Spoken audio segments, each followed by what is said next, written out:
Hello everyone, I am Haiyin Che from Institute of Data Science and Knowledge Engineering, School of Computer Science in Beijing Institute of Technology. In this session, we will learn a priori algorithm. Hello everyone and welcome to this interesting session on a priori algorithm. Now many of us have visited retail shops such as Walmart or Target for our household needs. Or let's say that we are planning to buy the new iPhone from Target. What we would typically do is search for the model by visiting the mobile section of the store and then select the product and head towards the billing counter. But in today's world, the goal of the organization is to increase the revenue. Can this be done by just pitching one product at a time to the customer? Now the answer to this is clearly no. Hence, organization began mining data relating to frequently bought items. So market basket analysis is one of the key techniques used by large retailers to uncover associations between items. Now, examples could be the customers who purchase bread have a 60% likelihood to also purchase jam. Customers who purchase laptops are more likely to purchase laptop bags as well. They try to find out associations between different items and products that can be sold together, which gives assisting in the right product placement. Typically, it figures out what products are being bought together and organizations can place products in a similar manner. For example, people who buy bread also tend to buy butter, right? And the marketing team at retail stores should target customers who buy bread and butter and provide an offer to them so that they buy a third item, suppose eggs. So if a customer buys bread and butter and sees a discount offer on eggs, he will be encouraged to spend more and buy the eggs. And this is what market basket analysis is all about. This is what we are going to talk about in this session, which is association rule mining and the a priori algorithm. Now, association rule can be thought of as an if-then relationship. Just to elaborate on that, we have come up with a rule. Suppose if an item A is being bought by the customer, then the chances of item B being picked by the customer too under the same transaction ID is found out. You need to understand here that it's not a causality, rather it's a co-occurrence pattern that comes to the force. Now there are two elements to this rule. First is the if and second is the then. Now if is also known as antecedent. This is an item or a group of items that are typically found in the item set. And the later one is called the consequent. This comes along as an item with an antecedent group or the group of antecedents are purchased. Now, if we look at the image here, A arrow B, it means that if a person buys an item A, then he will also buy an item B, or he will most probably buy an item B. Now, the simple example that I gave you about the bread and butter and the eggs is just a small example. But what if you have thousands and thousands of items? If you go to any professional data scientist with that data, you can just imagine how much of profit you can make if the data scientist provides you with the right examples and the right placement of the items which you can do. And you can get a lot of insights. That is why association rule mining is a very good algorithm which helps the business make profit. So let's see how this algorithm works. So association rule mining is all about building the rules. And we have just seen one rule that if you buy A, then there's a slight possibility or there's a chance that you might buy B also. This type of a relationship in which we can find the relationship between these two items is known as single cardinality. But what if the customer who bought A and B also wants to buy C? Or if a customer who bought A, B, and C also wants to buy D? Then in these cases, the cardinality usually increases and we can have a lot of combination around these data. And if you have around 10,000 or more than 10,000 data or items, just imagine how many rules you're going to create for each product. That is why association rule mining has such measures so that we do not end up creating tens of thousands of rules. Now, that is where the a priori algorithm comes in. But before we get into the a priori algorithm, let's understand what's the maths behind it. Now, there are three types of matrices which help to measure the association. We have support, confidence, and lift. So support is the frequency of item A or the combination of item A or B. It's basically the frequency of the items which we have bought and what are the combination of the frequency of the item we have bought. So with this, what we can do is filter out the items which have been bought less frequently. This is one of the measures, which is support. Now, what confidence tells us? So confidence gives us how often the items A and B occur together, given the number of times A occur. Now, this also helps us solve a lot of other problems because if somebody is buying A and B together and not buying C, we can just rule out C at that point of time. So this solves another problem is that we obviously do not need to analyze the products which people just buy barely. So what we can do is, according to the sales, we can define our minimum support and confidence. And when you have set these values, we can put these values in the algorithm and we can filter out the data and we can create different rules. And suppose even after filtering, you have like 5,000 rules. And for every item, we create these 5,000 rules. So that's practically impossible. So for that, we need the third calculation, which is the lift. So lift is basically the strength of any rule. Now let's have a look at the denominator of the formula given here. And if you see here, we have the independent support values of A and B. So this gives us the independent occurrence probability of A and B. And obviously, there's a lot of difference between the random occurrence and association. And if the denominator of the lift is more, what it means is that the occurrence of randomness is more rather than the occurrence because of any association. So lift is the final verdict where we know whether we have to spend time on this particular rule what we have got here or not.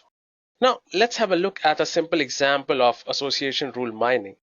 So suppose we have a set of items A, B, C, D, and E and a set of transactions T1, T2, T3, T4, and T5.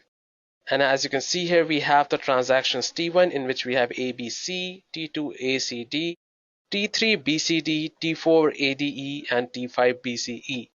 Now what we generally do is create some rules or association rules such as A gives D or C gives A gives C, B and C gives A. What this basically means is that if a person buys A, then he's most likely to buy D. And if a person buys C, then he's most likely to buy A. And if you have a look at the last one, if a person buys B and C, he's most likely to buy the item A as well. Now, if we calculate the support, confidence, and lift using these rules, as you can see here in the table, we have the rule and the support, confidence, and the lift values. Now let's discuss about a priori. So a priori algorithm uses the frequent item sets to generate the association rule.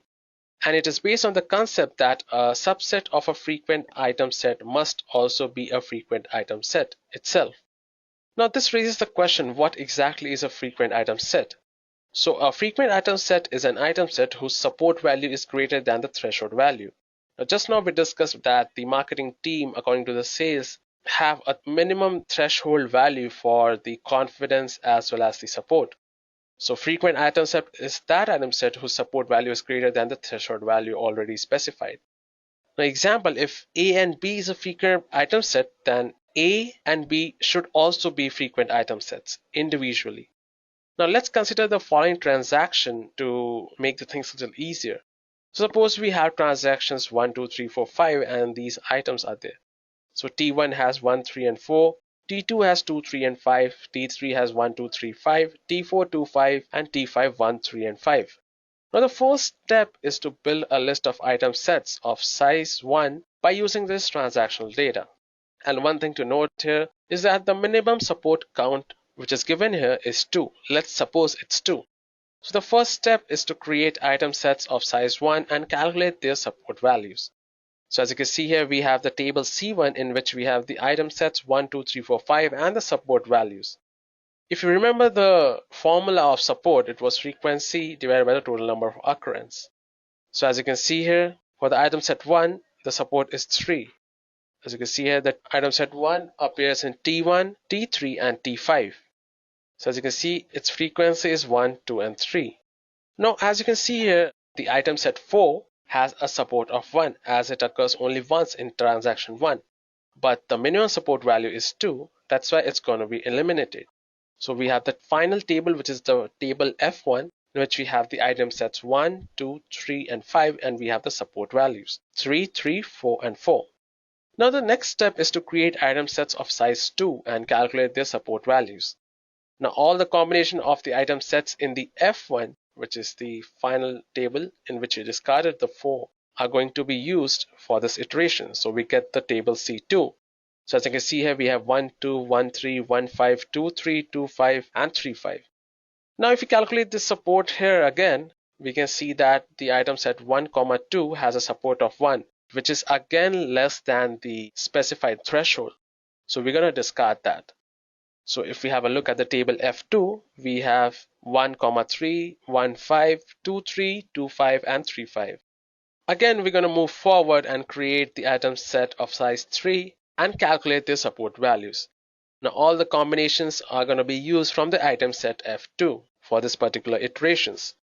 Now before calculating support values, let's perform pruning on the dataset. Now what is pruning? Now after the combinations are being made, we divide C3 item sets to check if there is another subset whose support is less than the minimum support value. That is what frequent item set means. So if you have a look here, the item sets we have is 1, 2, 3, 1, 2, 1, 3, 2, 3 for the first one. Because as you can see here, if we have a look at the subsets of 1, 2, 3, we have 1, 2 as well. So we are going to discard this whole item set. Same goes for the second one. We have 1, 2, 5. We have 1, 2 in that, which was discarded in the previous set or the previous step. That's why we're going to discard that also, which leaves us with only two factors, which is 1, 3, 5 item set and the 2, 3, 5. And the support for this is 2 and 2 as well. Now, if we create the table C4 using 4 elements, we're going to have only one item set, which is 1, 2, 3, and 5. And if we have a look at the table here, the transaction table, 1, 2, 3, and 5 appears only 1. So the support is 1. And since C4, the support of the whole table C4 is less than 2, so we're going to stop here and return to the previous item set, that is C3. So the frequent item sets are 1, 3, 5 and 2, 3, 5. Now let's assume our minimum confidence value is 60%. For that, we're going to generate all the non-empty subsets for each frequent item sets. Now for I equals 1, 3, 5, which is the item set, we get the subset 1, 3, 1, 5, 3, 5, 1, 3, and 5. Similarly for 2, 3, 5, we get 2, 3, 2, 5, 3, 5, 2, 3, and 5. Now this rule states that for every subset S of I, the output of the rule gives something like S gives I to S. That implies S recommends I of S. And this is only possible if the support of I divided by the support of S is greater than or equal to the minimum confidence value. Now applying these rules to the item set of F3, we get rule 1, which is 1, 3 gives 1, 3, 5 and 1, 3. It means 1 and 3 gives 5. So the confidence is equal to the support of 1, 3, 5 divided by the support of 1, 3. That equals 2 by 3, which is 66% and which is greater than the 60%. So the rule 1 is selected. Now if we come to rule 2, which is 1, 5, it gives 1, 3, 5 and 1, 5. It means if we have 1 and 5, it implies we're also going to have 3. Now if we calculate the confidence of this one, we're going to have support 1, 3, 5 divided by support 1, 5, which gives us 100%, which means rule 2 is selected as well. But again, if we have a look at rule 5 and rule 6 over here, similarly, if we select 3 gives 1, 3, 5 and 3, it means if we have 3, we also get 1 and 5. So the confidence for this comes at 50%, which is less than the given 60% target. So we're going to reject this rule. And same goes for the rule number 6. Now, one thing to keep in mind here is that although the rule 1 and rule 5 look a lot similar, they are not. So it really depends what's on the left hand side of the arrow and what's on the right hand side of the arrow. It's the if-then possibility. I'm sure you guys can understand what exactly these rules are and how to proceed with these rules. So let's see how we can implement the same in Python, right? So for that, what I'm going to do is create a new Python file, and I'm going to use the Jupyter Notebook. You're free to use any sort of IDE. I'm going to name it as a priori. So the first thing what we're going to do is we'll be using the online transactional data of a retail store for generating association rules. So firstly, what we need to do is get the pandas and ML libraries imported and read the file. So as you can see here, we are using the online retail.xlss format file. And from MLExtend, we're going to import a priori and association rules. It all comes under MLExtend. So as you can see here, we have the invoice, the stock code, the description, the quantity, the invoice data, unit price, customer ID, and the country. Now next in this step, what we're going to do is do data cleanup, which includes removing the spaces from some of the descriptions and drop the rows that do not have invoice numbers and remove the credit card transactions, because that is of no use to us.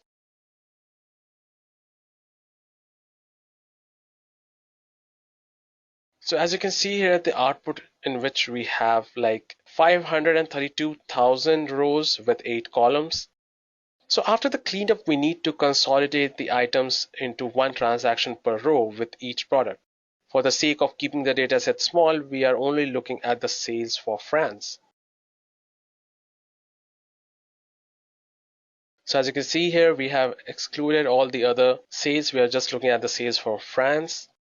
Now there are a lot of zeros in the data, but we also need to make sure any positive values are converted to 1 and anything less than 0 is set to 0. So as you can see here, we have still 392 rows. We're going to encode it and see. Check again. Now that you have structured the data properly, in this step what we're going to do is generate frequent item sets that have support at least 7%. Now this number is chosen so that you can get close enough and generate the rules with the corresponding support, confidence, and lift. So guys, as you can see here, the minimum support is 0.7. Now what if we add another constraint on the rules, such as the lift is greater than 6 and the confidence is greater than 0.8? So as you can see here, we have the left-hand side and the right-hand side of the association rule, which is the antecedent and the consequence. We have the support, we have the confidence, the lift, the leverage, and the conviction. So guys, that's it for this session. That is how you create association rules using the a priori algorithm, which helps a lot in the marketing business. It runs on the principle of market basket analysis, which is exactly what big companies like Walmart, you have Reliance and Target do, even IKEA. From the video, we understand the mechanism of a priori algorithm. That's all for this session. Thank you for your attention. If you have any question, feel free to contact me.